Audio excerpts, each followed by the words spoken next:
everybody sitting on the back row like you done something bad. And I know that Mr. Patterson's the only one back there that's done anything bad. Thank you all. Take your time out of your day to come to our meeting tonight, and our first official meeting with the Honorable Mark Rega, who is now our new council member.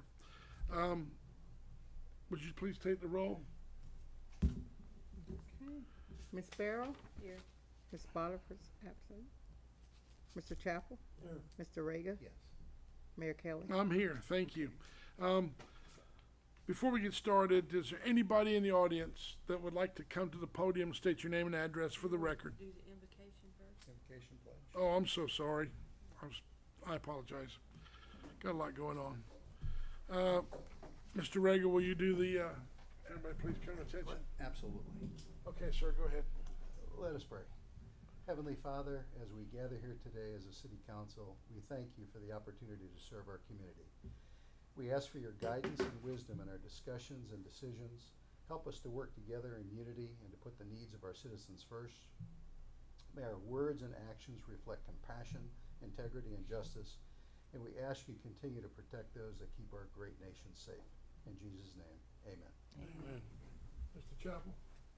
I pledge allegiance to the flag of the United States of America and to the republic for which it stands, one nation, under God, indivisible, with liberty and justice for all. Everybody please be seated. Get organized here.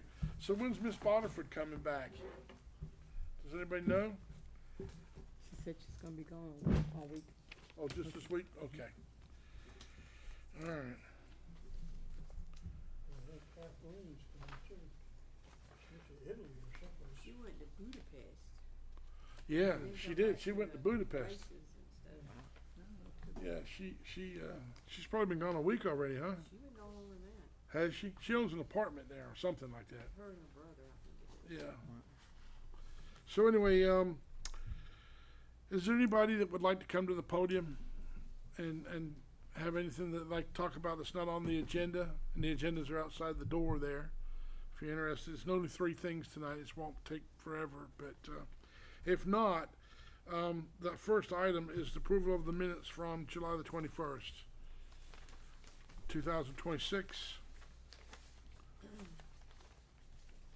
I, make a motion that we approve it with, add-on, if the clerk would put on there, on the vote on the Stevenson, that, council member Botiford abstained from it. Yes, Yes. she did abstain. Yes. She called that. Okay. I just wanna make it. Okay. Well, I'll second that.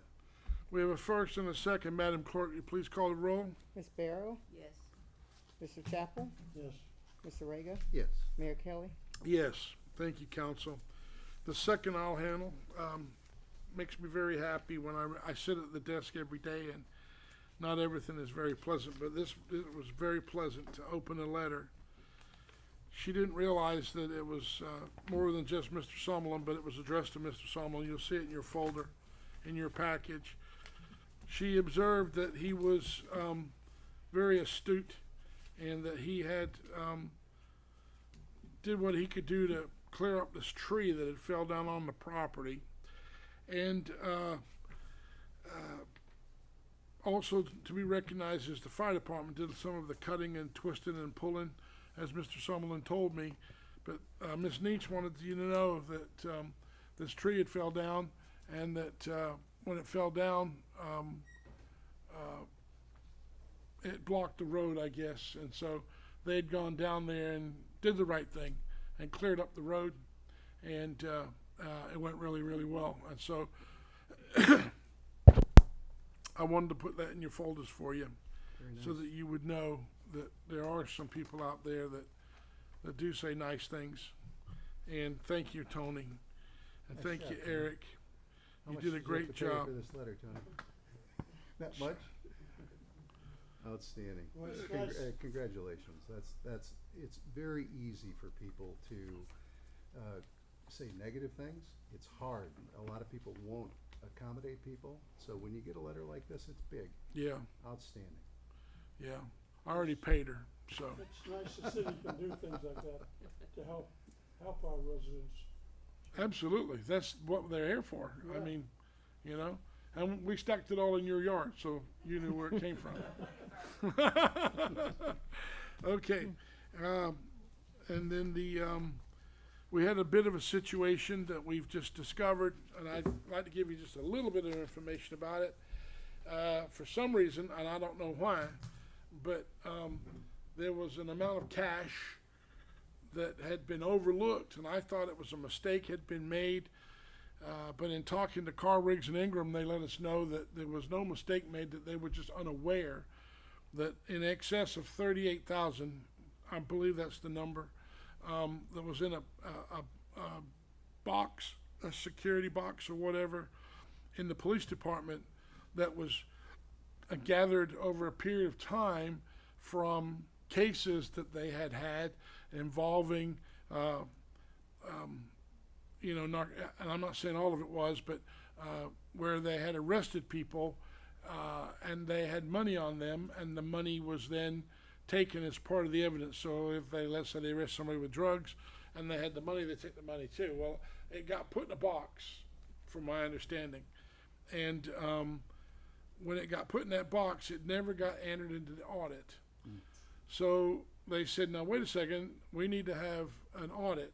And so the auditors came and they looked at the money, and my understanding is it's been moved to put into the general fund. But what we're wanting, council, is an isolated, specific account to accommodate funds that are taken by law enforcement during the commission of whatever they're working on, what crime, whatever, and have an account to put that in, because some of the money is used to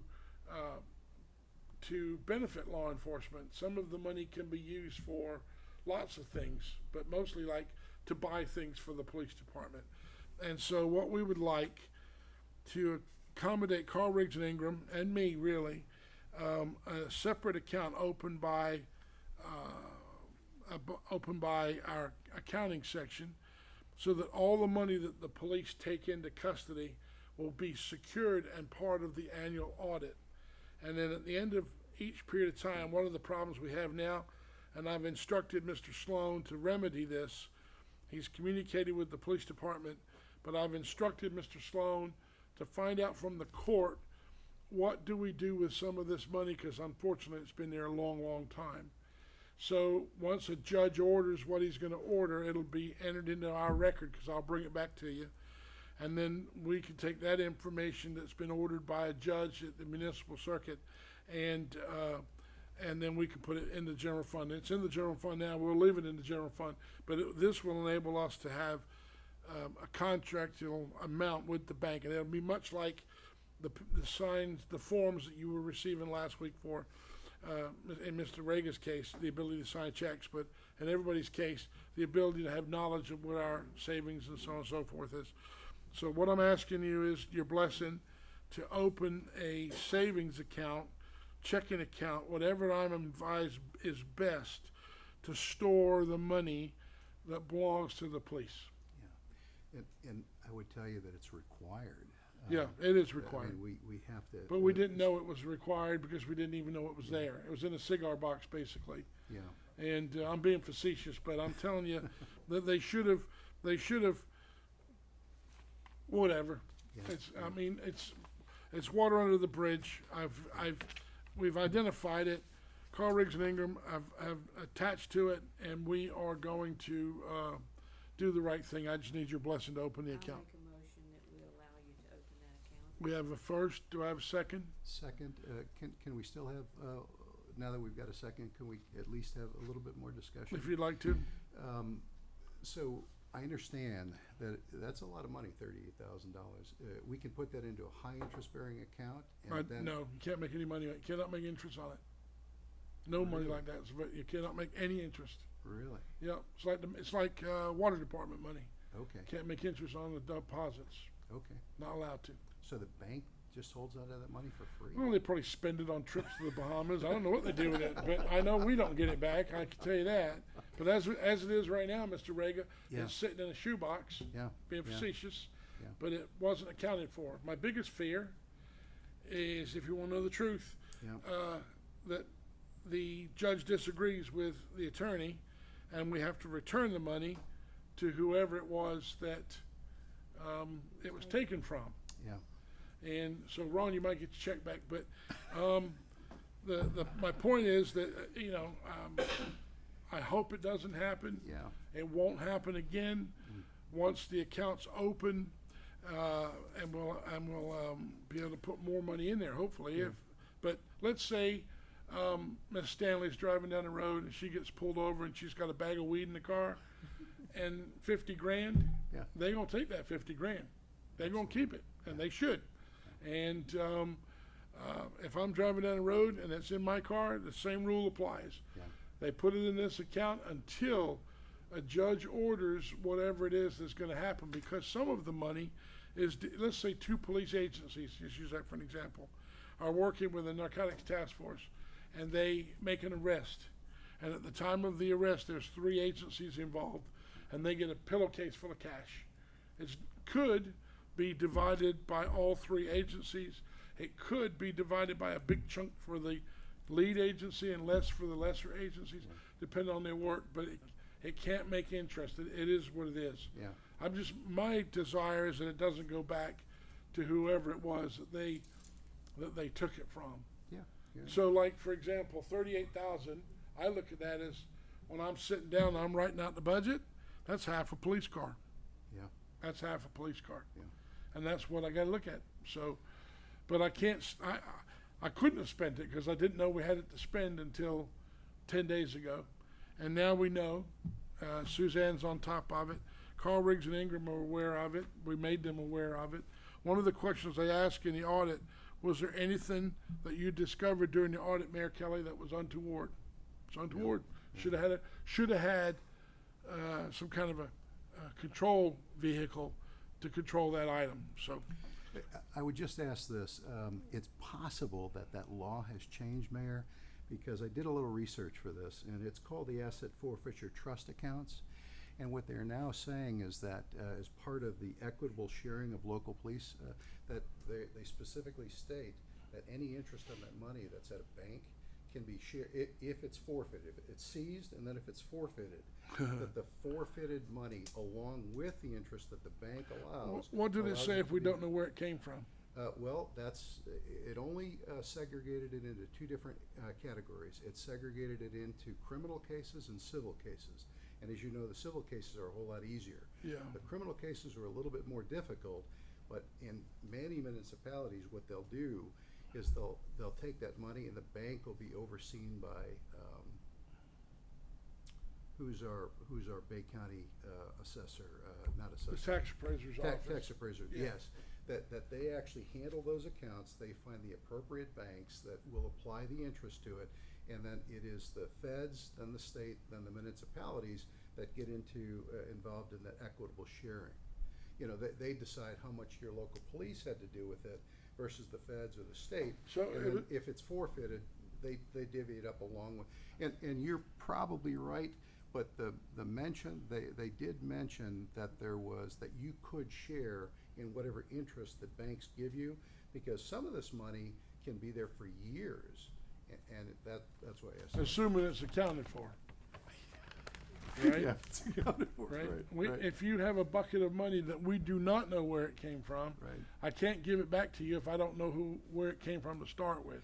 Well, now here, That's- but here's the thing, in both civil and criminal, there's a time limit for when those people, the money was taken from, that they have to claim that money. If that money's not claimed in a certain time frame, Right. then it becomes the property of the seized agency. Right.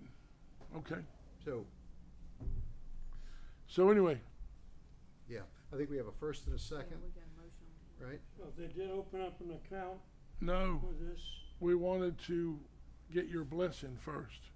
okay. So I'm asking you permission to open an account for the police department to put their seized cash assets and so on. So, I mean, we have a place to keep the drugs, right? But we don't have a place to keep the cash. Yeah. And I didn't know there was cash until 10 days ago. when they came and sat in my office and said, "Did you know there was any cash?" Didn't know.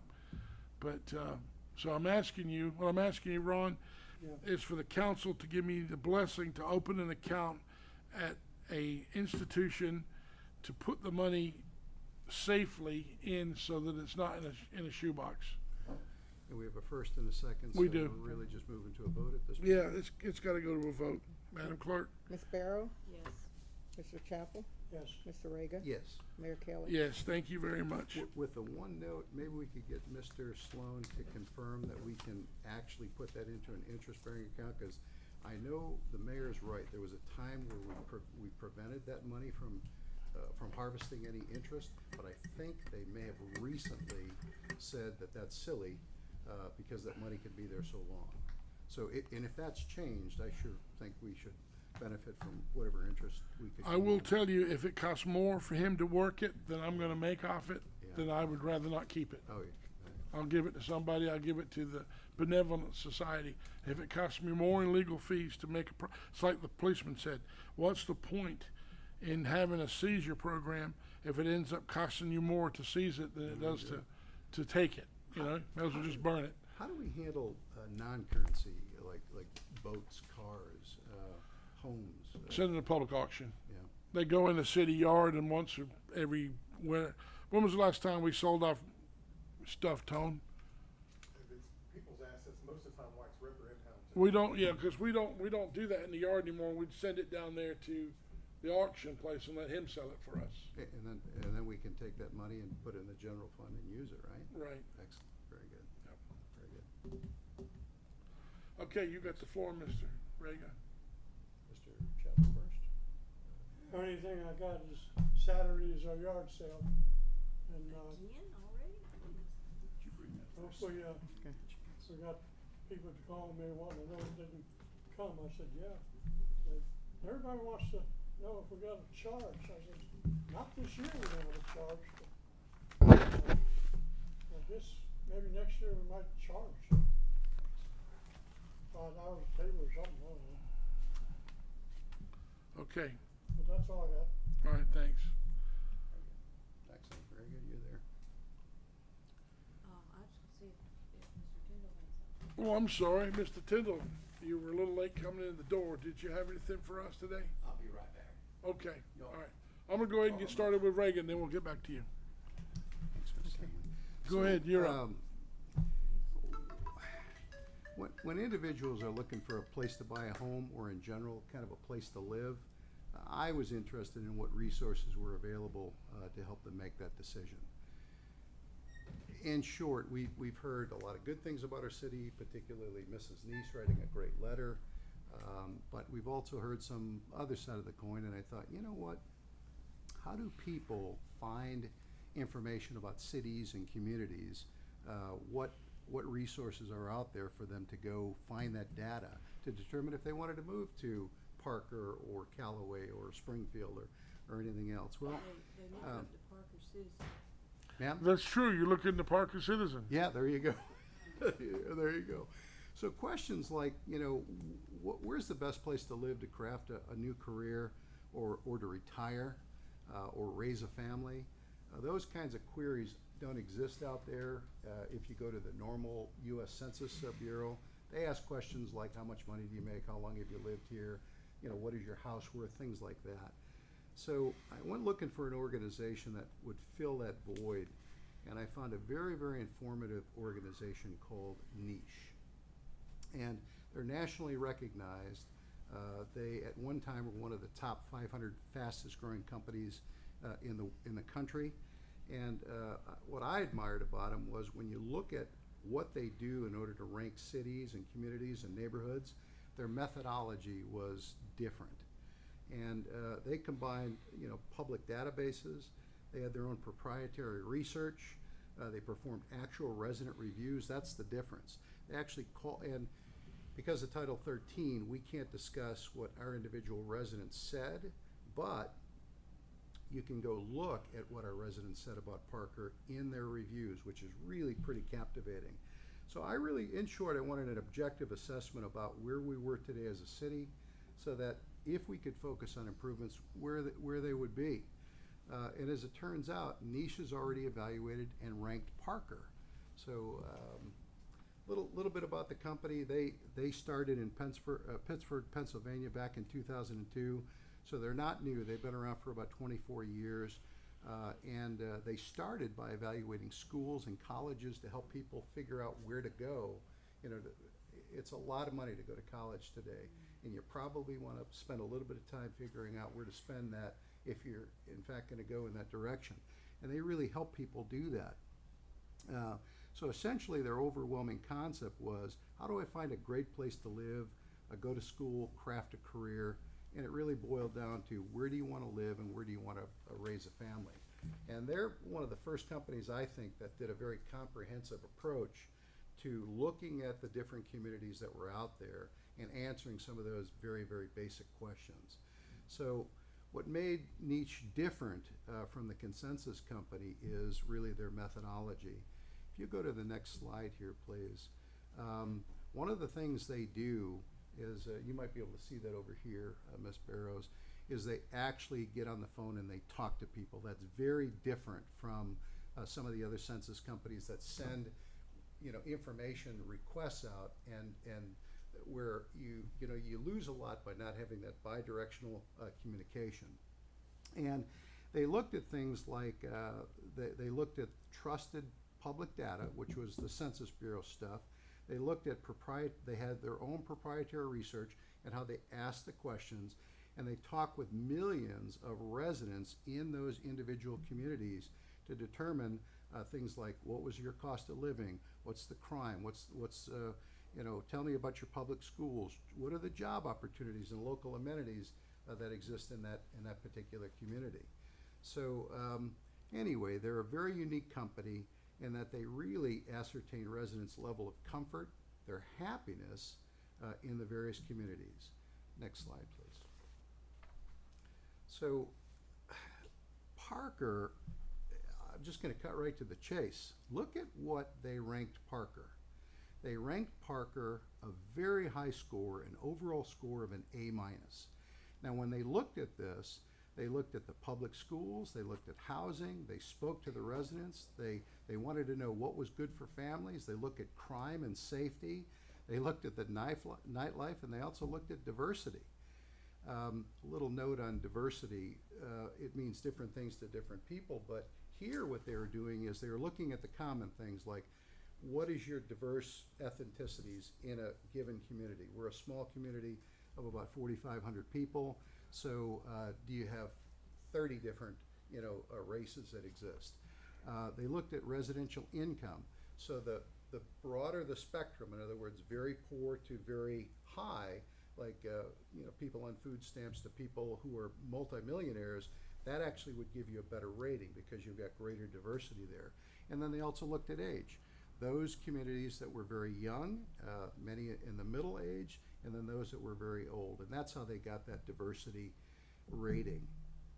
But overall, next slide please. So overall, they also rank things like jobs, cost of living, outdoor activity, weather, some things we control, some things we don't.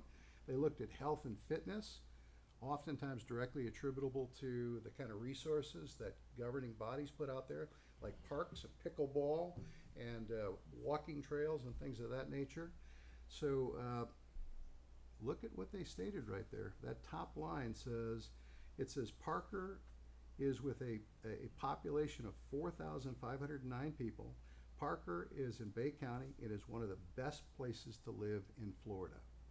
This is a third-party, unbiased assessment of our little city. And I thought you might want to see this because, we hear so much about what we're doing, who we are, things of that nature. I think it's very, very important to get grounded and have somebody evaluate us that has no skin in the game. So one of the best places to live in Florida has the following additional data points. Median home value here is about $225,000. Average rent monthly is about a little over $1,300. In the mix for rental and owners, and this will be important when the tax laws change, 46% rentals, 54% owners. The owners will receive the tax benefit. The 46% will not because they're not homesteaded property. That helps us in a very positive way. And when they analyze best places to buy a house, top 10% of all of Florida. Parker was top 10% of all of Florida, best places to buy a home, okay? And the lowest cost of living, top 12% in Florida. So, Mayor, other council members, you've done a really good job of keeping people's expenditures low through lower ad valorem taxes and, you know, the different municipal fees that you've chosen to either charge or not charge. And best places to live for young professionals. This is key because, you know, you really want the next generation to make a town flourish in their own vision. Top 20% in all of Florida. So very, very, very positive information here. So now they also compared us, that was against all other cities in Florida. Now they compared us to cities just in Bay County. So number one, best places for young professionals in Bay County, number one of the 11 communities that they assessed. Number one, our little city of Parker. And number two of 11, when it came to places with the lowest cost of living in Bay County, number two, we're keeping the cost down. And they were number 4 out of 11 and 4 out of 11 in two other categories, plus best places to live in Bay County and best places to raise a family in Bay County. So very, very positive information there. When it's all boiled down, you have a third party using actual metrics to evaluate things like functionality, efficacy, general aura of our city, and you're given a grade of A-, one of the top 10 grades that exist in the whole state. It's a clear testimony that the decisions that were made in the governing body and other government sectors within Parker were good.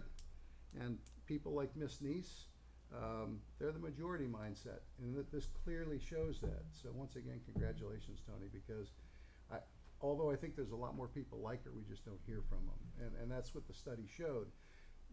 If something negative happens, you're 10 times more likely to say it than if something positive happens. That's why a positive letter like that is really, really important.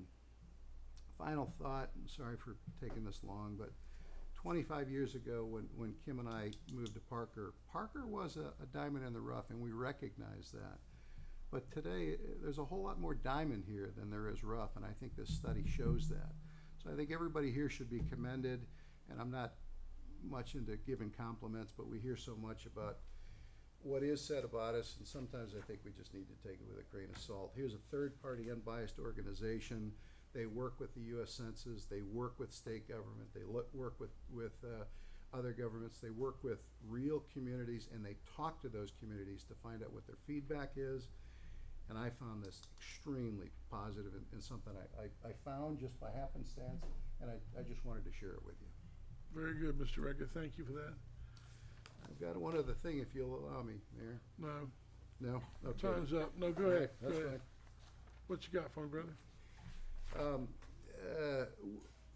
In planning, you had asked us to embark on a study. It had to do with health when we were doing some research on a couple of things in our community.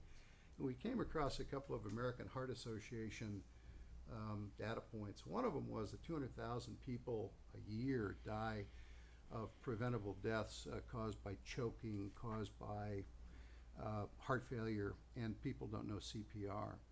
And I happen to be talking to Eric, and I think we have this amazing resource out there that maybe we could harness in a way. The last time we had a community meeting, we were a little disappointed in the turnout. I think only a dozen people showed up, and we were even talking about whether or not we would want to continue that, right, on the 5th Tuesday of the We already month. voted to stand down on that. Stand down on it, okay. But I was thinking if we could advertise something like that, maybe kill two birds with one stone, have maybe Eric provide us with somebody who is certified in CPR. Communities don't do that kind of training anymore. When I was a kid, they used to do it all the time. You know, Boy Scouts would have that sort of thing. And it occurred to me that we have the resources here to teach a 15, 20-minute CPR class.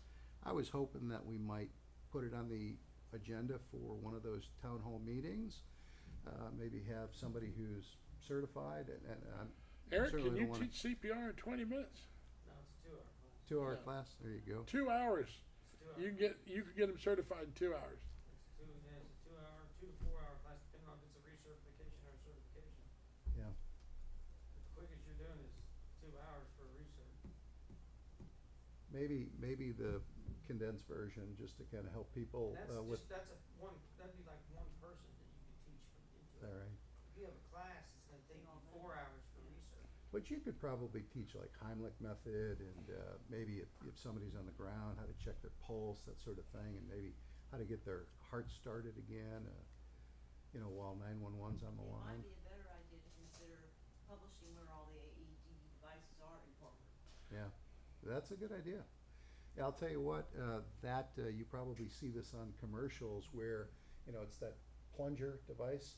A lot of people have been saved who are choking on a big old hunk of steak or. It's not recognized by the American Heart. It's not recognized by EMS. Really? That's why Ms. Barrows asked us to buy them, Oh, but they will not allow it in the MOU. no kidding, Yeah, no kidding. They That's won't approve it interesting. in medical protocol. won't be approved in the protocol.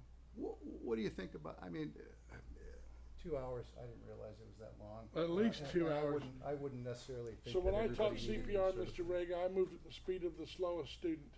So if I had 6 in my class and 4 rocketed through it and 2 were slow, we waited for them because to do 2-person CPR, you gotta have 2 people. So I would say if we did them 6 at a time, we would have to allocate about at least a half a day per class. Why don't you just break it up, do like one Saturday and another Saturday? Yeah, well, we would, but we still have the same people. You wouldn't get through dozens of people. Not if you're gonna do it properly. If you wanna give people a false hope and think that 10 minutes of CPR training is gonna save your life, Yeah, and I don't wanna do that. it ain't gonna happen, Yeah, brother. It's not gonna happen. I you- just, I see the kind of quality individuals that we have here, employed by the city, and I was looking for a way to maybe harness some of their knowledge Yeah, at some of these town hall meetings. Maybe a light version, like I say, Heimlich method. I mean, I went to one of these Ducks Unlimited things, and a guy started choking, and a first responder came out, did the Heimlich method, and this guy probably saved that guy's life. I mean, Yeah, Kim and I because- watched that during a meeting about a year and a half ago, and I thought, you know what? And somebody a lady at the table was yelling for, can somebody help, can somebody help? And if somebody had said, hey, first responder, I got somebody choking, even recognizing things like that, that would be helpful. yeah. And like I say, this is not hyperbole. American Heart Association says 200,000 people die every year in the United States from preventable deaths if somebody nearby knew some form of CPR. So anyway, just a thought. Maybe just put it out there as a thought now, and we can kind of, stir it a little bit. And I was looking for something to share with people at these meetings that would perhaps generate a greater level of interest. Okay. Thank you, sir. Sorry, That, for sure, that'll make the heart attacks happen. Ms. Barry, you have the floor. I don't have anything. Nothing. Ladies and gentlemen, thank you. Oh, I'm sorry, you're good to go? You have the podium, sir. You have the podium. I do? Yeah. Well, I've got a little something here that some people may know about, and some people don't even have a clue about. A lot Is of this your people- CPR certificate? This is not a CPR certificate. This is I guess what'd you call that, a plat, blueprint? Yeah, it's a blueprint. It's a Or plat. blueprint of the map of Parker. And can anybody tell me what county Parker was in? Washington. You've already seen it. No, I haven't. Believe it or not, Parker was part of Washington County back in the day. I guess y'all all knew that. I grew up in Graceville, so I was a Jackson County guy and knew that. But this is what would I say, a very valuable, It's a piece of history. It sure did. very valuable, in a lot of different ways, artifact from the city of Parker. And my wife and I would like to donate it to the city. Thank you. Yay. And one thing I thought on here that I thought was kind of interesting, it says, this was based on if I can find it here, survey that was done in, let's see. Was it 1884? 1887. Okay. 1887. So you talk about all the future and all the wonderful things that are happening in Parker. This is what was happening in 1887. And I'm trying to find my street on here. I found it. Is it on there really? Yeah, I found it. Some of the streets are named differently, and They were probably dirt roads back then. you know, yeah, East Cove, West Cove, it's much different than we know now. But this was an artifact that disappeared for a while and is now back. And we want to make sure that it never, ever leaves the city of Parker. And Mr. Lawyer is not here. So, being an esteemed lawyer, we just kind of put together this little certificate of transfer. Okay. I don't know if it's even legal. But what it says is Charles and Martha Tyndall do hereby transfer and assign all ownership rights of this 1913 plat of the city of Parker, originally in our possession, to the city of Parker in perpetuity. I guess that means forever, right, Mr. Raymond? This transfer is made voluntary and with full consent of us. We affirm that the city of Parker shall hold all rights, responsibilities, and privileges associated with this plat. This survey is hereby certified and signed below by the mayor and my wife and I. And we didn't want to put that in a big frame. We just thought maybe we We could could probably put a copy on the back of the plaque. Just put it on the back of it so that, you know, somebody looks at it, well, what's that? But we just wanted to make sure it came home Thank you, Mr. to Tyndall. where it should be, and Where would you like me to hang it? wherever you want to, Mayor. I like Okay. right there about that clock. Yeah. City of Parker there, right over there. About the clock? 10 o'clock? We'd like for it to be in this room. Oh, yeah, it's gonna be in this room, but, how heavy is that? Will a nail pull out of the wall? Yeah, it's pretty heavy. Okay. It needs a little bit more than a nail, maybe one of those, Bracket? yeah, you know, you nail it in the wall. Okay. It's We'll figure out something 15 tomorrow. pounds, 10 pounds. We'll figure out something tomorrow, I But promise. we're gonna leave it here, Okay, so it's yours, take care of it, okay. and we thank you. No, Thank you, Mr. and- Tyndall. Appreciate you, brother. Very nice. Thank you. That's a very expensive thing. That is a very expensive plan. Thank you, Mr. Tyndall. Ladies and gentlemen, that's all we have for tonight. Mayor, do you wanna say anything about the opening in the planning commission? You're right, I'm sorry. I just thought about going. So to we, him over we, there.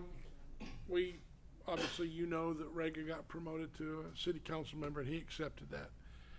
And, do we know yet if that your position has been filled on the planning council? Their next meeting is next Tuesday, and Any I think, thoughts on that? and I think Ms. Stanley probably has already put it on their agenda. The planning commissioners, they serve at the request of the council Yeah, yeah. members. But the planning commission themselves are who votes in their own chair. Right, So right. they vote in their own chair. So we know that Terry right now is the vice chair. There are 4 very solid members. All of them could be the chair, but it's really up to them to make that decision. Well, it may be up to them, but I think the council should vote on that decision at the very end. In fact, I'm going to insist on it, because we need to have a good, strong planning council. I want a big, good, strong planning council. So that's the first thing that you should be aware of, that they're gonna probably promote from within. So if that is in fact the case, if they do promote from within, then we'll be looking for individuals who may be interested in going on the planning council. And I already happen to know that Mr. Tyndall would be interested in being considered for that planning council. And anybody else that wants to go on there, we'd consider them also. So, Ms. Stanley can get you a form. It's a 1-page form, not an application. And you can fill out that form and give them to her, and we'll give them to the council. And then we'll be looking at hopefully filling that seat if not next week, then the following week. I don't wanna wait a whole month, but, if the planning council can pick a chair, then we can move on from there. If they can't, then I guess we'll have to pick one for them, but I would hope that they're able to do so. So if you know anybody that would like to serve, on the Parker City Council, on the Parker Planning Council, or the Parker, what's the other thing called? Infrastructure. The Infrastructure Committee, then, you can fill out that form, and, your name will go in the hat with everybody else's. Yes, ma'am? So, you just mentioned infrastructure. It's been a while since we've had a meeting, Tony. Can we plan something? We should be able to plan this next fifth Tuesday to have one. The, road resurfacing is out to bid. So hopefully I'll have some information that once that bid comes in And what's the date on that? for, You're saying in August? when's the next fifth Tuesday? I don't know if you'll be September. you won't get no bids by August. September 30th. I didn't think 30th. we were So we doing should have the bids. Hang in on, September. hold on a second, what'd you say, We're ma'am? not doing it Fifth Tuesday anymore. No, there's no more fifth Tuesdays, we voted No, not to do it. normally we have the infrastructure meeting On the fifth Tuesday day. So, but I still think we should have the bids hopefully through city council before that. meeting in Right. September, so we can have a meeting then about it. Right, So we'll plan for the fifth Tuesday of September. okay. All right, so do you think we'll have the bids by then, Tony? We won't, will we? Not in August. We should have, I would hope, I have to look at the dates, but I would hope we have them, the meeting prior to that meeting. Are Clearwave still not working this week, or are they gone back to We're work? only allowed to do restoration. Oh, Still walking the street doing that. okay. Off the road, yeah. Okay, everybody, thank you for your afternoon. I appreciate you.